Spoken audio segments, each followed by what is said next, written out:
com vocês, depois comentamos sobre o caso de Suzano, comentamos sobre o caso lá no Júlia Kubitschek, e sobre a existência ou não de tabus na nossa sociedade. Como, na verdade, o tabu, ele favorece comportamentos ruins, negativos, né? Tanto individuais como coletivos. Começamos assim, e a história do Kevin era isso, né? A mãe falava assim, precisamos falar sobre Kevin, e fugiam-se do assunto, e aí aconteceu o que aconteceu. Então, a gente precisa falar sobre as coisas. Precisamos falar, pensar sobre tudo, né? Pensar sobre todas as coisas que existem. Aí, depois desse debate, eu falei que a sociologia ela é uma disciplina dentro da escola, no ensino médio, que tem essa característica de debater sobre todas as coisas, inclusive aquelas polêmicas que dizem que a escola, que algumas pessoas estão dizendo que a escola não deve debater, como sexualidade, né, que essa coisa, visões políticas, democracia, ditaduras, etc. Você não pode se colocar na escola, tem gente que acha isso, tal da escola sem partido, que é o maior partido que existe. Tem pregado essas coisas absurdas, né? Porque a gente vai ver ao longo do ano com um sociólogo chamado Max Weber que não existe neutralidade possível, né? Quando se trata de conhecimento. A gente, então, viu que a sociologia ela debate sobre esses temas e ela acaba assumindo o papel, como o sociólogo francês Pierre Bourdieu colocou, de ser tipo um esporte de batalha, né? Ela está em luta contra o senso comum, contra falas que não são baseadas em reflexão, falas que não são baseadas em pensamentos críticos, falas que não são baseadas em dados, em números, em estatísticas, em fontes, em estudos, né, em conceitos, simplesmente no eu acho isso, eu acho aquilo, e a gente usou para exemplificar como esse senso comum opera, como ele trabalha. Nós vemos o caso da Eloá, da violência de gênero, violência doméstica, do feminicídio, já que o mês de março é o mês que, dia 8, né, de março, é o Dia Internacional da Mulher, né, que nasceu a partir de uma greve na Rússia, que caminhava para uma revolução de 17, uma greve iniciada por mulheres operárias, né? E aí isso aí se tornou depois um marco no mundo, enfim. A gente foi pegar um pouco a opinião de vocês, como é que vocês acham, por que mulheres permanecem em relacionamentos abusivos e violentos. Eu trouxe uma estatística de que 77% das mulheres que denunciaram, fizeram denúncias a partir do 180, né, o Ligue 180, falaram que já sofreram pelo menos 2 agressões anteriores. Então, quer dizer que elas sofreram uma agressão e permaneceram nesse relacionamento. Aí eu trouxe a pergunta, por que essas mulheres permanecem em relacionamentos desse tipo? E aí a gente viu tanto a fala do senso comum, mulher safada, mulher gosta de apanhar, ela, sei lá o quê, é minha tia, minha prima, minha vizinha, a cachorra da minha vizinha, sei lá o quê, aquelas coisas todas. Ela gosta, a gente viu que, na verdade, isso está longe da realidade, está muito distante do real. E vocês foram falaram muito bem sobre isso, trouxeram o que as pesquisas apontam como as principais causas, né? A dependência financeira, a dependência emocional, o medo de morrer, o medo de denunciar, etc, etc. Então, a gente viu que a ciência que ela é uma das formas de saber, uma das áreas, um tipo de saber específico, um tipo de discurso específico, a ciência ela apresenta o seu discurso, a sua narrativa, através de pesquisas, né? A ciência não fala, eu acho que o papagaio é um bichinho. Não, ela vai lá e pega o que ela quer estudar. Por exemplo, eu estou estudando a violência doméstica. Então, ela faz um estudo. Ela vai, vai atrás, né? Busca essas mulheres que foram vítimas de violência, entrevista elas, pergunta por que elas permaneceram nessa relação, como essa violência aconteceu, como ela se deu, qual foi, na visão dela, por que ela permaneceu nesse relacionamento violento. E aí começa, vai falando tudo, né? Vai questionando, vai investigando, depois ela tem o quê? Um banco de dados, né? Por exemplo, eu entrevistei 1.000 mulheres, 800 falaram que permaneceram numa relação violenta por causa desse fator, outras 100 desse fator, outras 100 desse fator. Aí eu junto, faço uma estatística, ou então posso trabalhar a partir de uma fala de uma mulher relacionando com um todo. Enfim, várias possibilidades, né? Então, assim, a gente mostrou que os estudos científicos, eles mostram que as causas para a violência doméstica estão longe de serem explicadas pelo senso comum, né? E aí, depois desse caso, a gente falamos um pouco sobre como a sociologia, como um dos campos, como uma ciência da sociedade, explicaria isso. Ela, como uma ciência, vai procurar as causas e as consequências desse fenômeno, né? E ela vai procurar as causas dessa violência doméstica. Aí eu falei com vocês, conversamos que a causa, uma causa para a persistência dessa violência, o tema da redação do Enem de 2016, era uma estrutura social, né, muito antiga, chamada patriarcado, que não é invenção do vocabulário feminista, não é invenção de mulheres que estão aí querendo matar homens, como muitas pessoas estão colocando.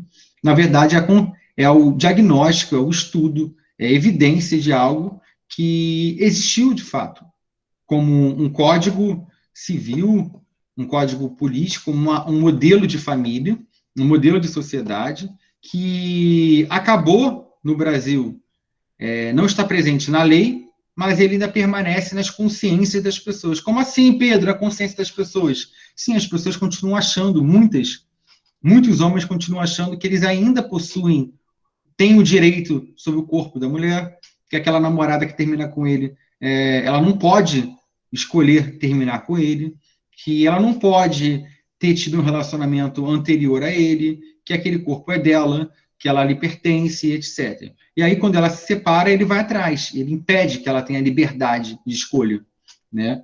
E eu falei também que o patriarcado, ele além de atingir as mulheres, ele atingia também os filhos, né? Porque o modelo de família patriarcal, os filhos, assim como as mulheres, estão dependentes do homem. Aí eu trouxe, a gente debater um pouco sobre o caso Henri, mostrando como a relação que a gente pode fazer entre a violência contra a mulher e a violência contra a criança. A gente pode falar pelo seguinte, os dois casos mostram desigualdade entre as relações. A criança, e também que a sociedade, ela ainda acredita, em parte, que assim como em briga de marido e mulher, ninguém mete a mulher, na educação de uma mãe para um filho, de um pai para um filho, a sociedade não tem que meter o seu bedelho, não tem que ir lá falar o que ela acha, né? E aí a gente falamos também, aí a gente falou sobre isso, então, sobre a sociologia, como a sociologia olha os temas sociais, e falamos, por último, na aula passada, que no século XIX, buscando como é que essa sociologia nasceu, né, de onde ela veio. Tá bom, ela funciona assim, ela trabalha assim, mas como ela surgiu?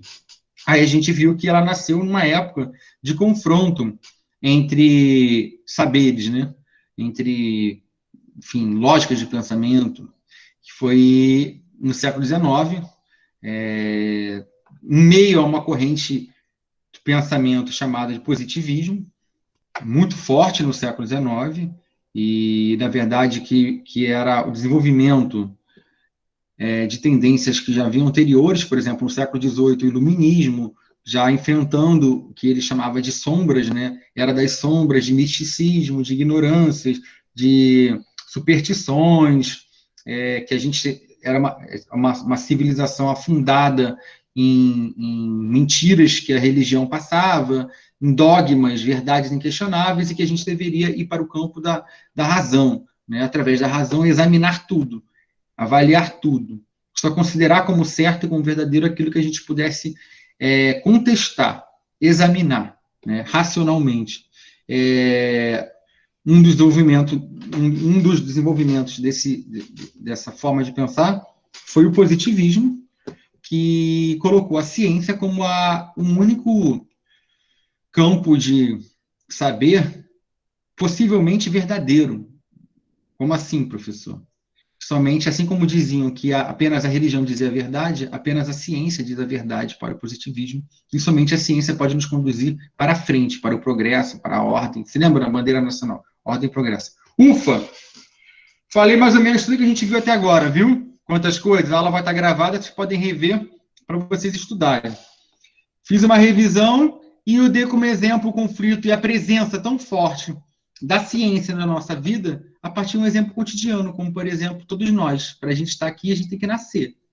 Ufa, caramba, professor, você é um sábio. Isso, nós nascemos. Através de um parto, nós conversamos sobre tipos de parto. Não foi? Chegamos a falar sobre isso, né, gente? Sim. Falamos sobre os tipos de parto, cesárea, falamos sobre a interferência que o Brasil tem taxas muito altas de cesárea, e isso evidencia uma mudança em algo muito, muito antigo. Né? Antigamente, seus bisavós, suas bisavós, tataravós, elas tiveram parto com parteiras em casa, numa comunidade de mulheres, a partir de saberes ancestrais, tradicionais, que são considerados pela ciência muitas vezes como besteira, como fonte de ignorância, etc. Porque quando a gente entra nessa era que o Nietzsche falou, onde Deus está morto, a gente coloca que é apenas a verdade científica, ela é plausível, possível e justa.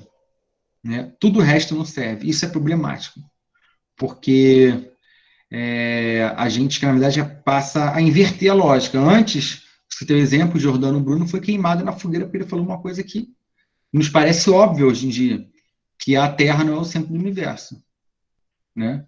Mas o Sol.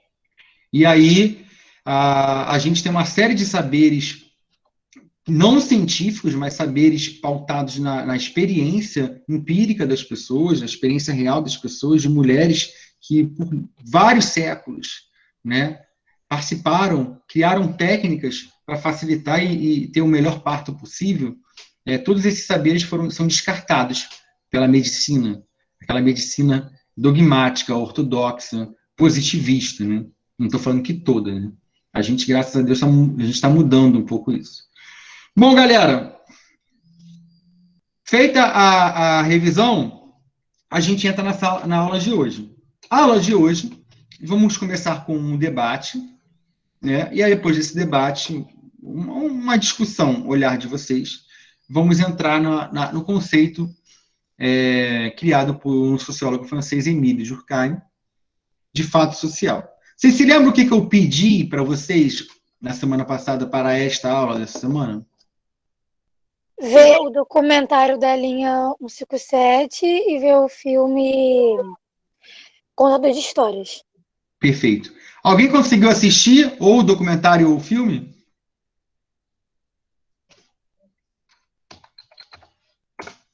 Ninguém?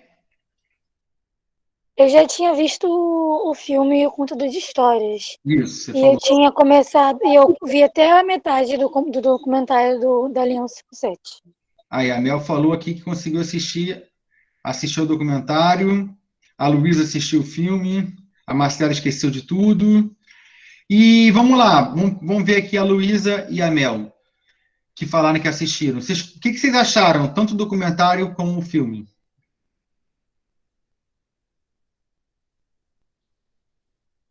Ah, fala aí, Mel, não lembra de nada? Fala o que vocês acharam. Eu estou escrevendo aí. Eu achou normal. Fala aí, Mel. Ô, Luísa. Ninguém assistiu, gente? Vai lá, Luísa, fala aí. Ô, Glória, é o Senhor. Aí, ó. Vai lá, Luísa, fala aí. Luísa, Mas, professor, tipo assim, falar o quê? o que você achou? Sobre o documentário? Isso, se você assistiu o Eu documentário, achei o que, que tipo você assim, achou do documentário? eu achei normal, ué. É um Então, o documentário. que é um documentário? O que é um documentário? O que você achou? Ele te trouxe alguma questão? Você Uma reflexão específica ou não? Foi um documentário. Porque, olha só, esse documentário... Professor, eu posso falar? Pode falar, Jaqueline. Salva a gente.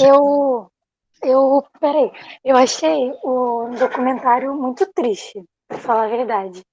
E me veio uma reflexão na cabeça que o Sandro, ele quis vingança por tudo que ele passou. Que ele ficou com trauma na infância dele, né? Porque ele tinha... Acho que ele chegou na rua, né? Com 11 anos. E ele ficou com trauma. E ele quis vingança. Esse é meu ponto de vista. Sim, e você pensou um pouco assim, Mel, não? Mel estava dormindo quando ela estava assistindo o filme. Ela só falou para a gente que assistiu aqui. Luísa gostou muito do filme, apesar de ter visto há um tempo atrás. Mostra uma história muito emocionante. Bom, gente, já que vocês não assistiram, eu vou colocar aqui a pergunta que eu tenho para vocês.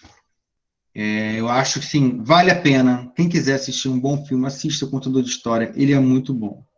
Muito bom, muito legal assistir. Traz muitas perguntas.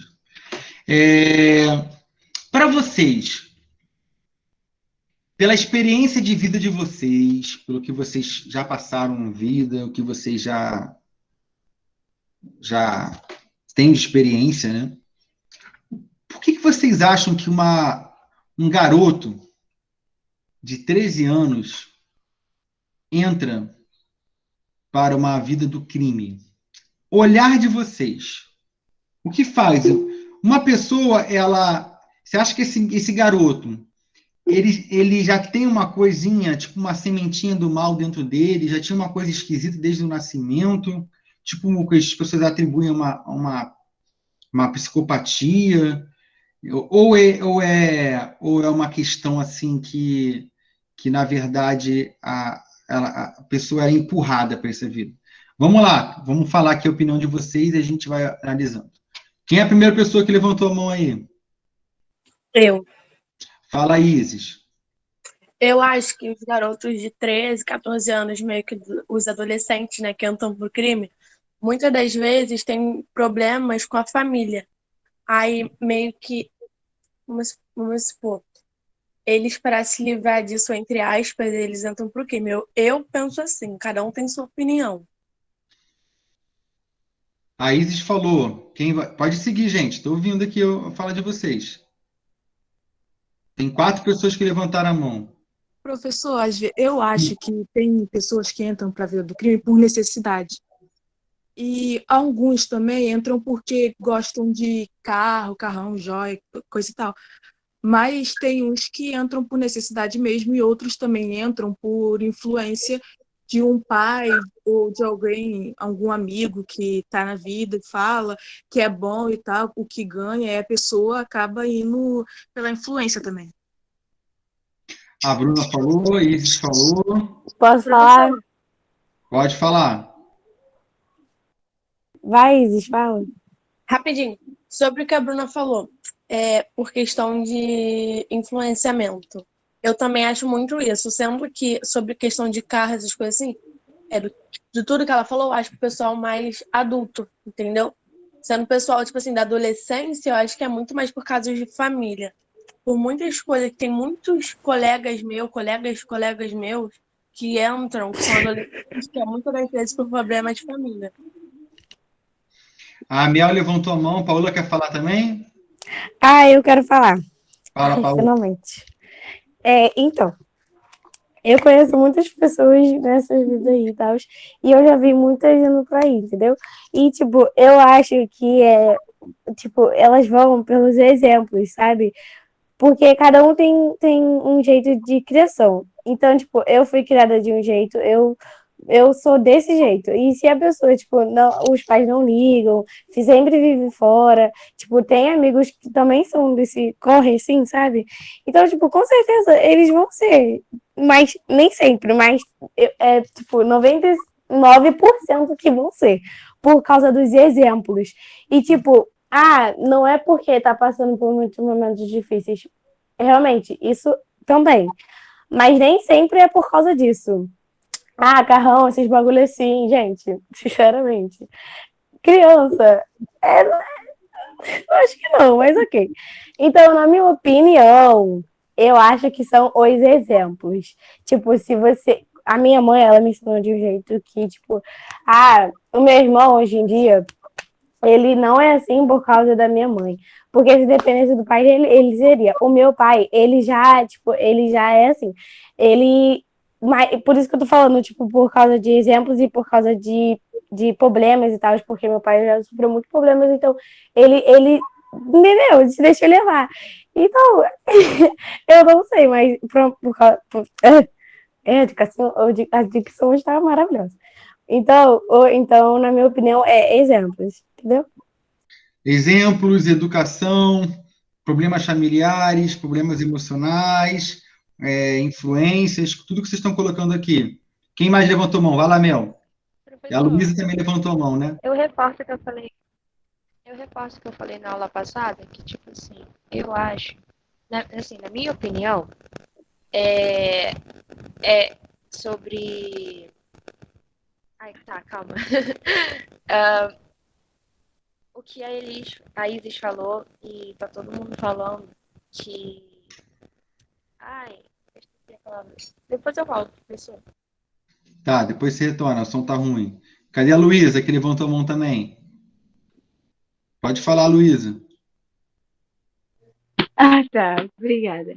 Vai lá. Bom, na minha opinião, eu acho que é por muita falta de oportunidade e também a maioria das pessoas que entram no crime, pelo menos que eu saiba, são pessoas que moram na favela, passam muita dificuldade, muitos problemas. Veem isso acontecendo bastante, né? Porque tem muito isso. Então, basicamente, eles acham que aquilo pode ser a melhor solução para eles, porque eles acham que, tipo, o sistema não liga para eles. Então, se eles tentarem aquela vida, talvez seja mais fácil de conseguir as coisas para ele, dinheiro fácil, sabe? Ou tentar ajudar, às vezes até para ajudar a família mesmo. Então, na minha opinião, eu acho que é por isso mesmo, falta de oportunidade, e por eles verem isso muito acontecendo. E às vezes acabam nem sempre onde eles queriam chegar. Obrigado, Aline e o Luiz. Então, professor, eu queria falar Pode falar, Aline. que não sei quem estava falando antes, é, que realmente pode ser pelo mais fácil, porque, vamos dizer, se eu tenho que estudar e se eu tenho, sei lá, tanta dificuldade para mim ir para minha escola, para mim fazer meus trabalhos e ninguém liga para mim fazer isso, fazer aquilo, e na vida, vamos dizer, tem meus amigos estão se divertindo. Eita, o som ficou ruim, Aline. Talvez. Oi. Professor, Vamos passar, Aline, vou passar para o Luiz. calma aí, depois eu volto. Tá, vai lá, Luiz, depois o Pedro, depois ela volta. Vai lá, Eu acho Luiz. que tá. Eu acho que depende muito da criação, do lugar que se vive, porque uma criança de 13 anos só tem o dever de estudar. Só isso.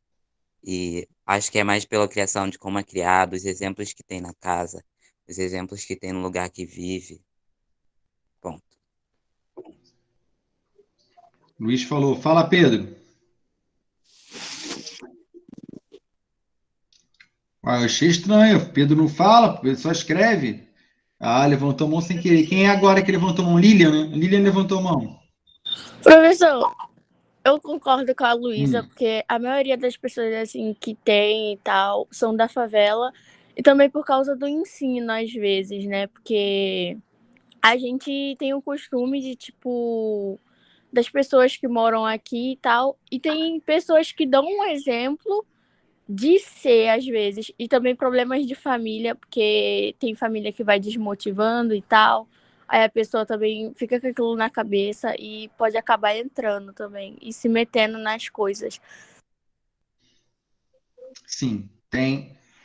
Gente, acho que tem mais tempo, tem gente também que está falando. Quem é que queria falar que eu. Tem mais alguém que quer colocar a sua opinião, gente? Eu peguei assim, a opinião de vocês, a Mel e a Paola. Vai, Mel e Paola. Deixa eu falar, vai lá, meu fala.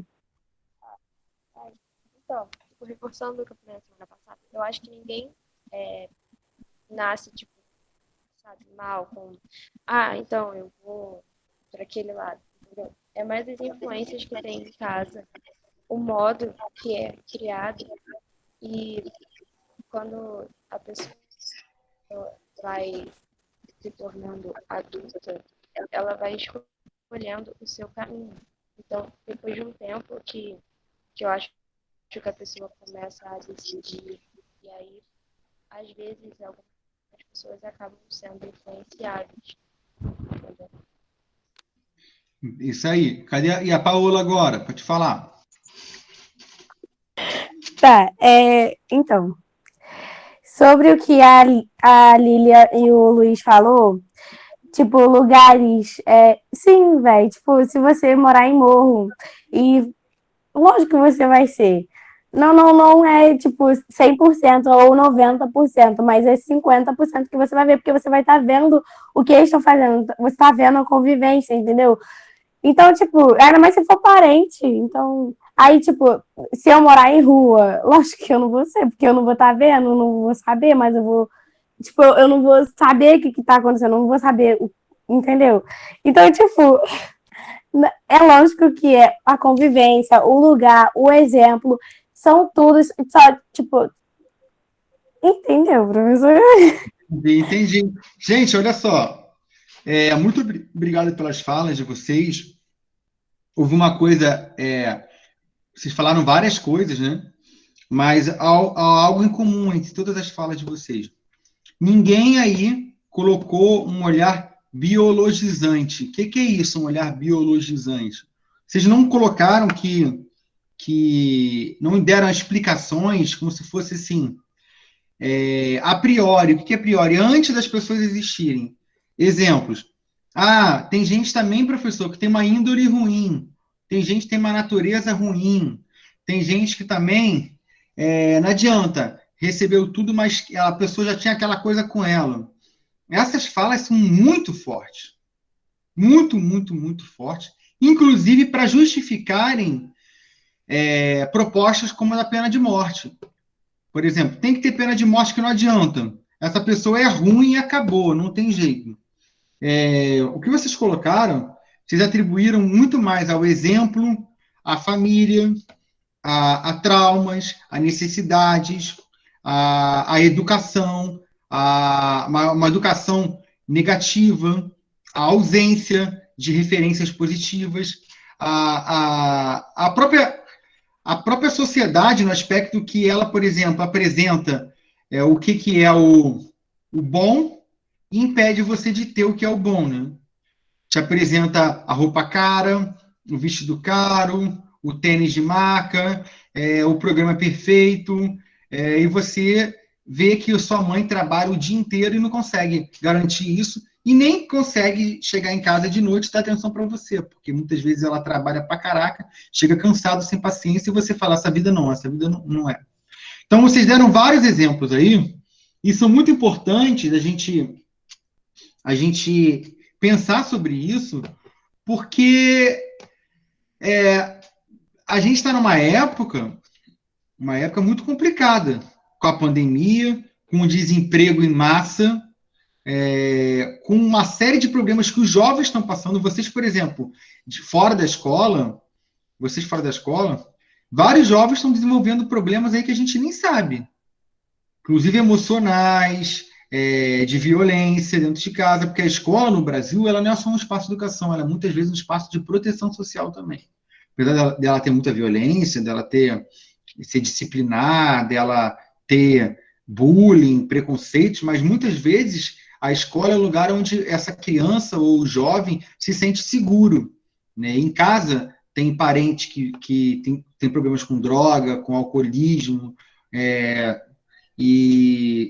enfim, aquela presença muito forte gera muitas coisas. Pode falar, Isis. Eu acho que levantaram a mão primeiro, não levantaram, não? Não vi, não. Posso ter perdido. Mas pode falar.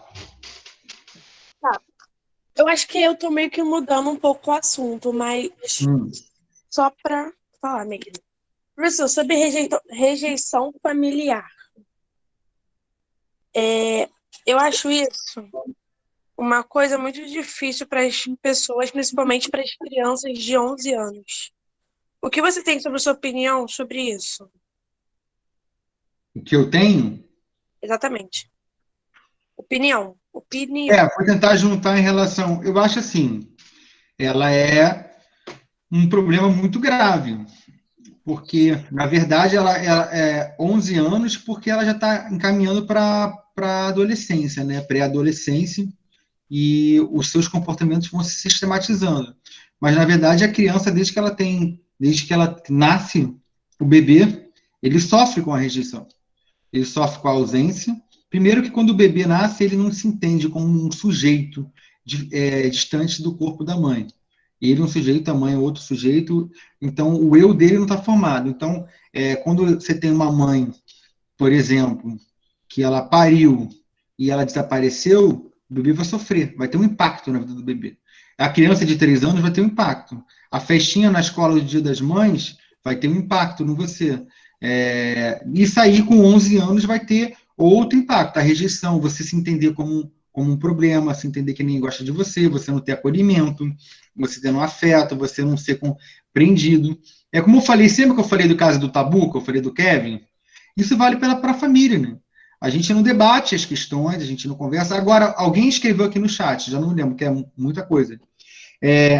Cada um reage de uma forma. Eu, por exemplo, tenho 4 filhos, cada um reage de uma forma à educação que eu dou. E são totalmente diferentes. É incrível.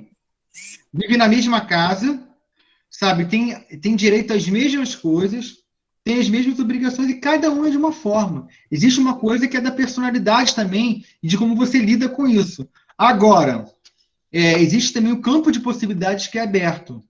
Só para pegar o autor, para a gente poder voltar a essa questão, eu trouxe essa pergunta porque na época quando a sociologia nasce, no século XIX, quando a gente tem a República no Brasil, em 1889, você tem um campo de pensamento que ele era muito forte, chamado eugenia, e eu mencionei na aula passada, que ele atribuía, por exemplo, ao negro características genéticas, quer dizer, características do que seria a sua raça, que conduziam a pessoa dessa raça a cometer atos violentos, criminosos, etc.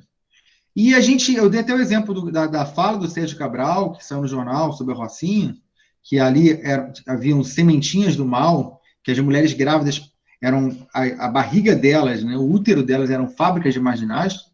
Esse pensamento, ele na verdade, mais um modo da eugenia, porque você coloca que, na verdade, tem pessoas que antes de nascer já são propícias a isso.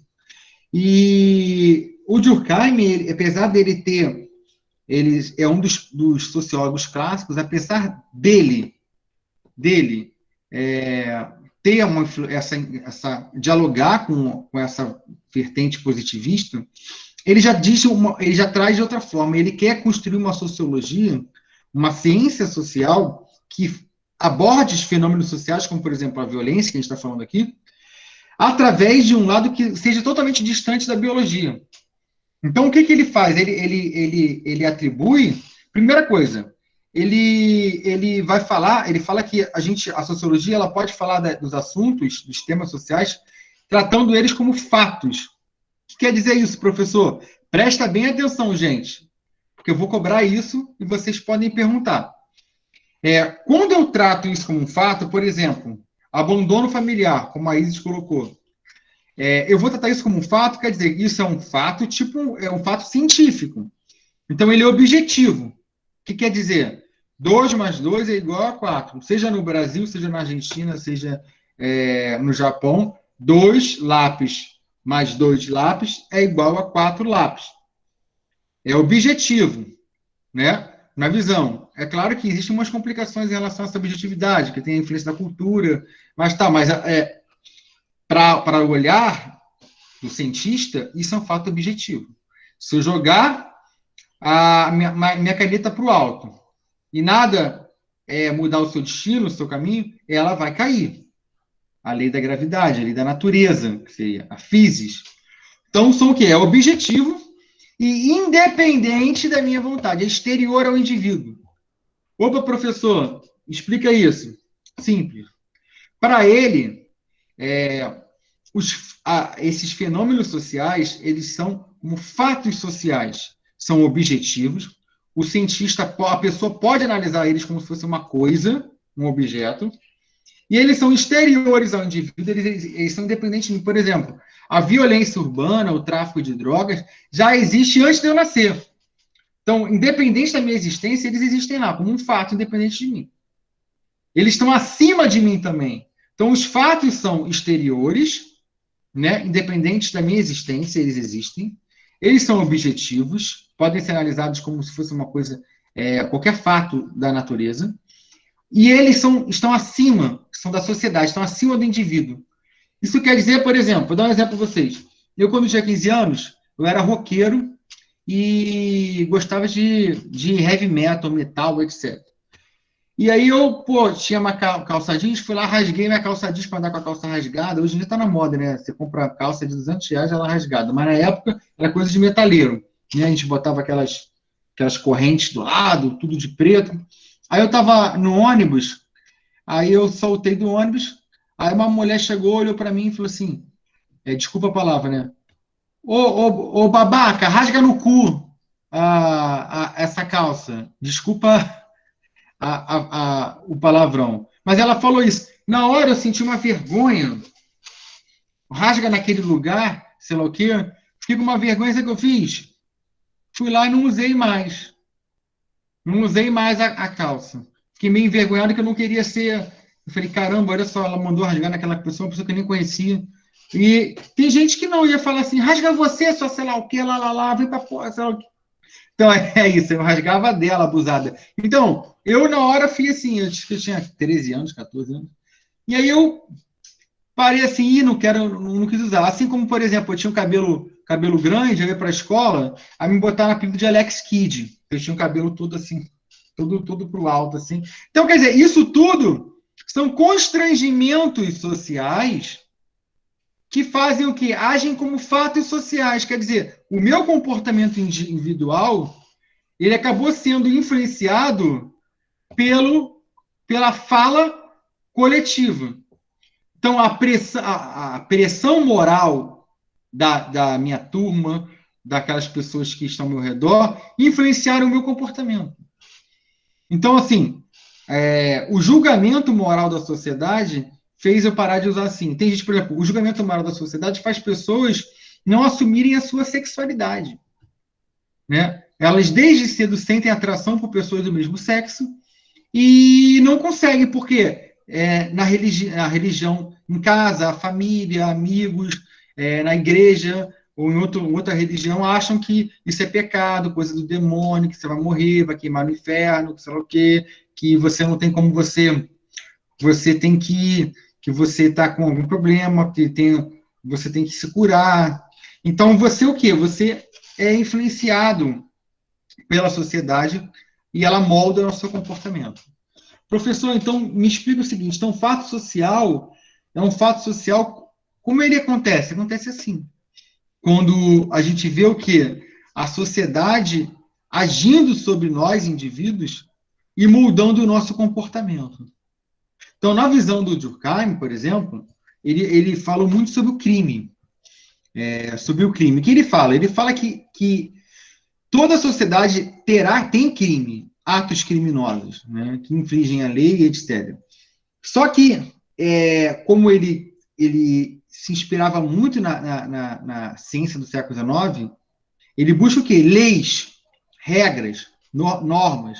Então, ele vai pegar, por exemplo, ele vai falar assim, quando a gente tem taxas muito altas de crime, é porque ele acha que esses fatos sociais não estão agindo da forma correta, não estão se efetivando corretamente.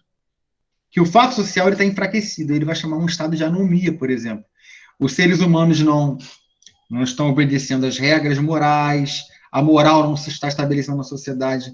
Por exemplo, porque a gente tem uma moral, não roubarás, não matarás. Se as pessoas estão roubando, estão matando, é porque elas não estão seguindo esses mandamentos, né? Então, ele acha que a moral coletiva não está se efetivando sobre as consciências individuais. Está muito difícil o que eu estou falando? Está muito confuso? Não, professor, tô amando, pode continuar. Para ele, para o Durkheim, não para mim. Para ele, se a gente tem taxas muito altas de crime, muitos crimes, acima do que a média que o país tem, é porque a família não está intervindo corretamente, a religião não tá agindo sobre as nossas consciências, a consciência coletiva não está conseguindo se estabelecer sobre a consciência individual. Isso é a visão dele. A gente vai ver semana que vem que o olhar de outro sociólogo clássico, do Marx, é totalmente diferente. Para o Marx, a gente poderia explicar essa violência crescente por uma questão de classe social, não de educação. Para ele, por exemplo, sociedades extremamente desiguais, que elas produzem uma riqueza, mas essa riqueza é distribuída desigualmente pelas classes, que na visão do Marx, estou falando da visão dos autores, nunca do Pedro, na visão do Marx, os patrões, né, que seria uma burguesia, os donos de fábricas, de empresa, eles, na verdade, o trabalhador, ele produz toda a riqueza, né? O trabalhador fala, o pedreiro vai lá, trabalha sol a sol, faz o prédio, mas ele não pode morar nesse prédio, ele produz um monte de coisa, e não consegue ter essas coisas, ele produz o celular, mas ele não consegue ter o celular, o iPhone, a riqueza não volta para o trabalhador, na visão do Marx, né? Há uma desigualdade de classe, que é a classe trabalhadora que produz a riqueza, mas a riqueza fica com a burguesia, que seriam os patrões, e o proletariado, a classe trabalhadora, não tem nada. Para ele, quando isso se acentua, quando a pobreza cresce, aumenta também as condições para o crime surge, que ele vai chamar esse lumpen proletariado, na visão do Marx, vai crescer, e ele está mais ligado, mais próximo do crime. Então, são dois olhares bem diferentes. O Durkheim, ele destacou, por exemplo, o papel que a gente olharia hoje da escola. Por exemplo, a escola é um lugar muito importante na visão do Durkheim, na visão durkheimiana, de, por exemplo, moldar as consciências dos alunos a não cometerem aqueles atos que seriam moralmente ruins, negativos. Então, se a gente tem muitos comportamentos ruins, coletivos, a escola, por exemplo, pode agir para que as pessoas entrem numa conduta padrão, se normatizem nessa conduta, né? O Marx, por exemplo, falaria diferente. Ele fala que a escola, uma visão marxista, muitas vezes um autor clássico, Althusser, marxista, falaria que a escola, ela, na verdade, reproduz a ideologia dominante, ela fica ensinando a história dos ricos, dos poderosos, ela vai te ensinar a disciplinar você, para você ser um empregado, a escola para a classe trabalhadora, para você virar um empregado, mal remunerado, um operário padrão, o que ela ensina, na verdade, é você ser obediente e bem comportado para ser mais facilmente dominado. O Durkheim tem uma visão diferente, ela diz que ela ensina aquilo que a sociedade tem que prever. São olhares diferentes. E a gente falou aqui, por exemplo, do crime, o que vocês colocaram vários fatores sociais. Vocês colocaram visões sociais sobre isso. Olhares, influências sociais, vocês olharam isso. Como a gente conseguiria entender melhor? Vocês colocaram muito a partir da experiência empírica de vocês. Se a gente fizesse um estudo sociológico, a gente teria que fazer o quê? Olhar os fatores que levaram a isso. Gente, eu acho que já temos 50 minutos, né, de aula, falei pra caramba. Eu acho que é isso, chegamos a ter 29 pessoas na sala hoje. Muito legal. Semana que vem, vamos pegar a visão do Marx e contrapor a visão do Durkheim e ver o que vocês acham sobre essas duas visões. O que vocês acham sobre elas?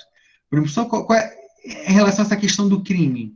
Porque o filme que eu passei para vocês, o Contador de História, ele é muito legal, você vê como o menino, né, protagonista, ele, por exemplo, estava roubando, ele aprendeu na rua a roubar, ele sofreu violência, ele começou a cometer violência, ele queria ser, sei lá o quê, queria se meter firme, né, o rei da rua, sei lá o quê.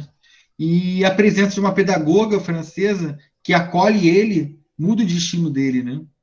E é muito interessante isso que aconteceu, como é que ele vê, como é que, na verdade, a gente é muito bom em julgar, né? Em condenar os outros. Mas acolher, quem que estende a sua mão para o outro? Muito poucas pessoas fazem isso, né? A gente é rápido na hora de falar mal do outro. Falar mal do outro, a gente é veloz. Mas na hora de ver que a outra pessoa está passando por uma necessidade, uma dificuldade, e você se oferece para ajudar, aí é difícil.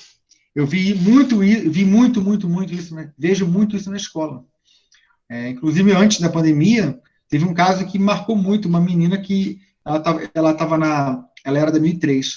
Ela estava na sala, ela pediu para ir para o banheiro. Quando eu fui no banheiro, eu só vi uma gritaria no corredor. Essa menina foi lá para o banheiro para se cortar. Quer dizer, ela já estava muito mal, e tentou o suicídio, né? Ela tem agora 17, né? Ela tinha só 15 anos de idade. E a gente não viu, né? Sei lá, quantas pessoas prestaram apoio. Agora, para julgar, bobeira, modinha, tem muita gente para falar, né? Galera, é isso? Mais alguma questão? Alguém quer colocar alguma coisa? Já está na nossa hora. Não, professor. Ó, foi muito confuso? Deu para entender o que eu estava colocando? Deu para entender. Show de bola. Então, semana que vem, vamos entrar nesse conflito Marx e Durkheim e vamos conversar. Muito obrigado, gente, pelas falas de vocês, pela participação. Tchau, professor. Muito obrigada pela essa aula maravilhosa. Valeu. Tá, saudade, porque ontem, meu Deus. Até! Valeu, gente. Tchau. Tchau. Vou fechar aqui a gravação. Mais tarde eu boto para vocês o link.